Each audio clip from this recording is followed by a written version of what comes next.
Type 7 में हमने बताया है विद्युत शक्ति पर आधारित प्रश्न, ठीक है, यानी कि problems based on electric power. Clear है? तो चलिए पावर से समझिए, ठीक है, शक्ति लगाकर समझिए, और शक्ति लगाकर के ही, ये किसका शक्ति है? विद्युत का शक्ति है। आप अपना शक्ति लगा करके चैनल को सब्सक्राइब कीजिए, लाइक कीजिए, शेयर कीजिए, और यहां से एक बेहतर कॉन्सेप्ट ही लेकर जाइए, ठीक है। तो चलिए क्वेश्चन नंबर 121 कहता है विद्युत शक्ति का सूत्र क्या है, यानी कि फॉर्मूला क्या है। तो चलिए P = W/T = VI, ठीक है। सुनिएगा, बी में है P = V²/R, सी में है P = I²R, डी में है सभी। तो सुनिए पावर का टोटल फार्मूला है, ठीक है, पावर का टोटल फार्मूला है, इसीलिए हमने लिख दिया ताकि आप लोग याद कर लो, ठीक है। तो चलिए D is the right answer. Clear है? चलिए क्वेश्चन नंबर 122 कहता है विद्युत शक्ति का एसआई मात्रक क्या होता है। तो विद्युत शक्ति का एसआई मात्रक वाट होता है। कहीं है जी? देखिए यहां पर वाट है, चलिए ये बिल्कुल सही होता है, ठीक है। चलिए क्वेश्चन नंबर 123 कहता है जूल पर सेकेंड, जूल पर सेकेंड क्या कहलाता है। तो चलिए जूल पर सेकेंड वाट होता है, ठीक है।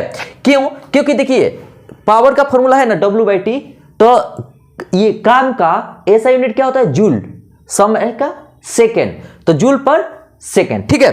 तो जूल पर सेकेंड क्या कहलाता है? वाट कहलाता है। चलिए ऑप्शन नंबर ए सही होता है। क्लियर?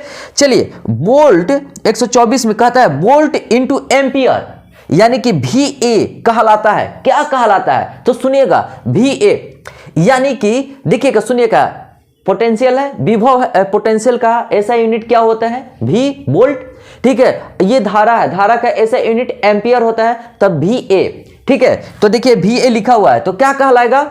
पावर, यानी कि इसका ऐसा यूनिट क्या होता है? वाट। तो यानी कि वोल्टेज इंटू एम्पियर वाट कहलाता है। Option number A is right, ठीक है। ये थोड़ा टेक्निकल तरीके से हमने बताया है ताकि क्वेश्चन किस तरीके से पूछ दे आपको जवाब देना है, ठीक है ना। चलिए इसको नोट कीजिए। नंबर 125 कहता है देखिए एम्पियर स्क्वायर ओम कहलाता है। चार ऑप्शंस दिया है, चलिए हम इसमें सिलेक्शन करते हैं, ठीक है। देखिए पावर का फॉर्मूला होता है P = I²R, होता है ना जी। अच्छा देखिए ये धारा है, धारा का ऐसे यूनिट होता है एम्पियर। देखिए तो धारा का स्क्वायर है तो एम्पियर का भी स्क्वायर होगा। देखिए ए का स्क्वायर दिए है, ठीक है। अब देखिए प्रतिरोध का ऐसा यूनिट होता है ओम। चलिए देखिए यहां पर ओम लिखा हुआ है। अब आते हैं P, पावर का ऐसा यूनिट होता है वाट। तो चलिए वाट, यानी कि ए इज द राइट आंसर। पूरा क्लियर पता चल रहा है? अब देखिए क्वेश्चन नंबर 126 कहता है V² ओम कहलाता है। तो चलिए एक फार्मूला होता है। क्या फार्मूला है जी? सुनिएगा P = V²/R, है ना। तो ये विभवांतर है, विभवांतर के ऐसे यूनिट क्या होता है? वोल्ट। तो देखिए वोल्ट का स्क्वायर होगा, पर ये R प्रतिरोध, प्रतिरोध का ऐसा यूनिट क्या होता है? ओम। देखिए ओम है। तो अब आइए इसके पावर का ऐसा यूनिट क्या होता है? वाट, यानी कि ए इज द राइट आंसर। बिल्कुल समझ में आ रही है? चलिए क्वेश्चन नंबर 127 कहता है 1 किलोवाट घंटा का व्यवहारिक मात्रक क्या होता है, ठीक है। तो एक यूनिट होता है, क्या होता है? एक यूनिट। कहने का मतलब 1 kWh, सुनिएगा हम क्या करते हैं 1 kWh, इसी को हम कहते हैं क्या? यूनिट, यानी कि 1 यूनिट। तो यही यूनिट है, ठीक है। बिल्कुल समझ में आ रहा है ना। चलिए तो यही तो लिखा हुआ 1 kWh, 1 kWh, है ना जी। तो 1 kWh को 1 यूनिट कहा जाता है। A is the right answer.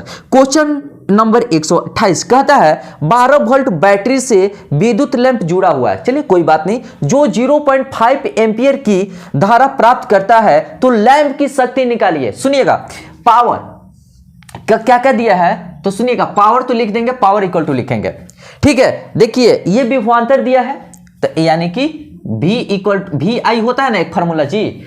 तो V कितना दिया है? 12। चलिए हम 12 लिख देते हैं, और ये 0.5 है, ठीक है। तो अब यहां पर देखिएगा, यहां पर इसके बदले नीचे में 10 लिख सकते हैं। चलिए काट दीजिए, 5 दूना 10, 2 6 का 12, यानी कि 6 वाट का ही है answer. Yes, B is the right answer. चलिए ठीक है, तो यहां कॉन्सेप्ट समझना है, इसको आप नोट कर लीजिए। 129 कहता है देखिए काम दिया है 50 जूल, समय दिया है 2 सेकेंड, तो पावर क्या होगा? ठीक है, तो सुनिएगा पावर का फॉर्मूला होता है P इक्वल टू W/T। ठीक है, थोड़ा सा माइंडसेट करना है। ठीक है, ये नहीं कि सोचने लगे और सोच के एकदम पसीना पसीना हो जाए, अरे दादा क्या पूछ दिया है, कुछ ऐसा नहीं करना है कि नहीं। अगर ऐसे करेंगे तो दिक्कत हो जाएगा, पसीना पसीना नहीं होना है, यहां पर कॉन्सेप्ट समझना है। P इक्वल टू W/T होता है। चलिए, तो 50/2 कितना कट के हो गया, 25 वाट कहीं है आंसर। चलिए, B is the right answer. पूरा क्लियर समझ में आ रही है। चलिए देखिए, भी 220 वोल्ट दिया है यानी कि विभवांतर, और धारा दिया है 0.5 एम्पियर। तो पावर निकालना है, पावर कितना होगा। तो सुनिए, तो V और I और P में रिलेशन है एक, P इक्वल टू VI, यही ना है जी। चलिए, V कितना है 220 वोल्ट, चलिए 220, और धारा कितना है 0.5 एम्पियर, तब 5 दशमलव के बदले नीचे 10 लिख देंगे, 0 0 कट गया।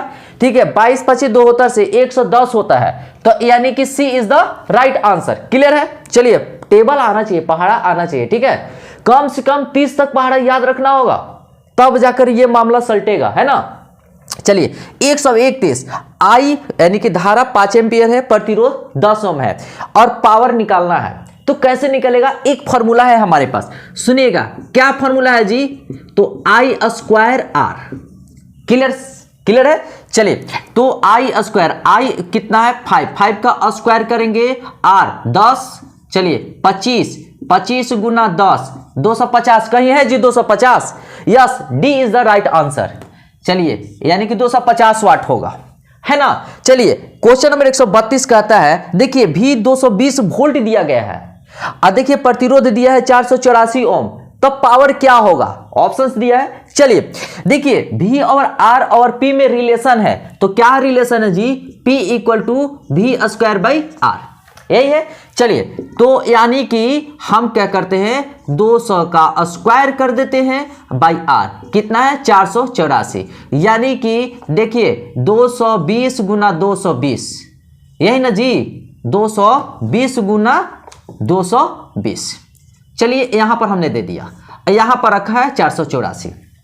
ठीक है, चलिए ये कैंसिल होगा, 22 मरतबे कट जाएगा, ऊपर 10। ठीक है, ये कट गया 10 मरतबे, तो 10 गुना 10 कितना हो गया 100, कहीं है जी, yes, C is the right answer. बिल्कुल समझ में आ रहा है ना। तो फॉर्मूला याद रखना होगा, ताकि इस टाइप से अगर न्यूमेरिकल एग्जाम में पूछे तो खट सेकंड बना देना है। ठीक है, टाइम नहीं लेना है, फट सेकंड बना देना। चलिए, इसको नोट कीजिए। नंबर 131 कहता है, 220 वोल्ट पर किसी विद्युत बल्ब से 5/11 एम्पियर की धारा प्रवाहित होती है, तो बल्ब की शक्ति क्या होगी। चलिए, बल्ब की शक्ति देखिए, एक फॉर्मूला है, रिलेशन है। ठीक है, तो P इक्वल टू VI, है ना जी। चलिए, ये रिलेशन तो पता है, तो चलिए V कितना है 220, और धारा कितना है जी 5/11, चलिए 11 दूना 22, कट गया 20 5 100 कहीं है, yes, C is the right answer. ठीक है, चलिए ओके। 134 नंबर में कह रहा है, किसी विद्युत बल्ब पर 220 वोल्ट और 100 वाट अंकित है। जब हम बल्ब खरीदने जाते हैं ना, तो लिखा हुआ रहता है वोल्टेज और वाट। ठीक है, तो अंकित है, तब बल्ब का प्रतिरोध होगा, क्या होगा। तो एक चीज देखिए, V और वाट में रिलेशन, ठीक है, और प्रतिरोध में रिलेशन। तो देखिए, P इक्वल टू V²/R, हमको क्या निकालना है जी, प्रतिरोध निकालना है। देखिए, प्रतिरोध निकालना है ना, तो R इक्वल टू लिख सकते हैं V²/P। चलिए, V कितना है 220, तो 220 गुना 220 कर सकते हैं बाई P, पावर कितना है 100, चलिए यहां पर 100 लिख दिए। ठीक है, तो 0 से ये 0 कैंसिल, ये 0 से ये 0, 22 484 होगा। चलिए, C is the right answer. Clear है। चलिए, क्वेश्चन नंबर 135 कहता है, विद्युत हीटर की कुंडली का प्रतिरोध 550 ओम है, जो 220 वोल्ट के स्रोत से जुड़ा है, तो हीटर की शक्ति होगी। हीटर की शक्ति क्या होगी, तो सुनिए, देखिए हमने क्या बोला, देखिए ये विभवांतर है और ये हमारा प्रतिरोध है, और पावर में क्या रिलेशन है, तो सुनिएगा, यहां पर हम बताते हैं। P इक्वल टू क्या होता है, V²/R। आइए, V²/R यही होता है ना, तो चलिए V² यानी कि 220 गुना 220, R के बदले 550, चलिए 550, तो 0 0 कैंसिल, ठीक है। तो देखिए 11 दूना 22, 11 5 55, यही ना। अब देखिए 5 का 20, 5 का 20 और 44 दूनी 88, यानी कि ए 88 वाट होगा, ठीक है, 88 वाट होगा, ठीक है। बिल्कुल समझ में आ रही है ना। चलिए इसको नोट कर लीजिए। कहता है वोल्टेज को नियत अक्षर रखकर धारा को दोगुना करने पर शक्ति होगी। तो चलिए एक फॉर्मूला है हमारे पास। देखिए वोल्टेज और धारा और शक्ति में रिलेशन क्या है, P इक्वल टू VI। सुनिएगा ध्यान से, हम धारा का मान दुगना कर रहे हैं, ठीक है, तो पावर भी, ये तो देखिए हमारा ये क्या है, कांस्टेंट है, तो इसको दोगुना कर रहे हैं तो पावर भी हमारा 2 गुना हो जाएगा। चलिए ऑप्शंस कहां है, B is the right answer, ठीक है। अब देखिए क्वेश्चन नंबर 137 कहता है नियत प्रतिरोध, नियत प्रतिरोध मतलब प्रतिरोध कांस्टेंट है, बदल नहीं रहा है, ठीक है। नियत प्रतिरोध पर धारा का मान 2 गुना करने पर शक्ति होगी। तो सुनिए प्रतिरोध और धारा और पावर में रिलेशन है, प्रतिरोध धारा और पावर में क्या रिलेशन है, देखिए P equal to I square R, यही है ना जी। अब सुनिएगा जरा सा ध्यान से, यहां पर कॉन्सेप्ट समझिएगा। आई को 2 गुना कर देते हैं तो 2 का स्क्वायर यानी कि 4 हो जाएगा, ठीक है, तो पावर 4 गुना बढ़ जाएगा। कहीं option yes, C is the right answer, clear है। चलिए क्वेश्चन नंबर 138 कहता है नियत प्रतिरोध पर वोल्टेज को 2 गुना कर देने पर शक्ति होगी। तो याद रहे, देखिए प्रतिरोध है और वोल्टेज है और यहां पर शक्ति है, तीनों के बीच क्या रिलेशन है, तो सुनिएगा P इक्वल टू V²/R, यही ना है। तो R को हम कांस्टेंट मार रहे हैं, ठीक है, ये चेंजिंग नहीं हो रहा है, ठीक है। तो देखिए V चेंज हो रहा है तो V को 2 गुना कर दे रहे हैं, तो V को 2 गुना कर देते हैं, 2 हो गया तो 2 का स्क्वायर होगा तो कितना होगा 4, तो पावर कितना गुना बढ़ जाएगा, 4 गुना। कहीं है option yes, C is the right answer, ठीक है। माइंड का यूज करना है, ओके ना। चलिए इसको नोट कर लीजिए। 139 कहता है 25 वाट तथा 100 वाट के बल्ब समांतर क्रम में जुड़े हुए हैं तो कौन सा बल्ब अधिक प्रकाशित होगा, ठीक है। तो याद रखिए समानांतर क्रम में जुड़ा हुआ रहता है तो वोल्टेज यानी कि विभवांतर सेम रहता है, ठीक है, तो ओवरऑल प्रतिरोध कम रहता है, क्लियर है ना। यहीं पर जितने भी इलेक्ट्रिकल अप्लायंसेस रहता है ओवरऑल रेजिस्टेंस कम रहता है। तो कहने का मतलब होता है कि याद रखिए कि देखिए दोनों में 25 वाट में आइए और 100 वाट में आइए, कौन सा बड़ा है, तो 100 वाट का बल्ब।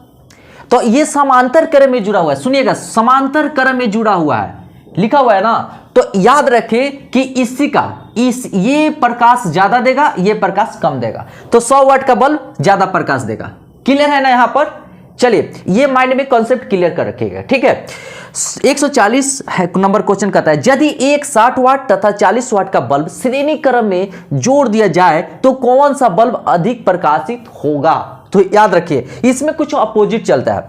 देखिए 60 वाट है और यहां पर 40 वाट है, दोनों में बड़ा कौन है ये। लेकिन हमने क्या बोला है कि श्रेणी क्रम में होता है ना क्या कि धारा का तो मान नहीं बदलता है, लेकिन किसका मान बदलता है जी, प्रतिरोध का मान बदलता है, विभवांतर का मान बदलता है।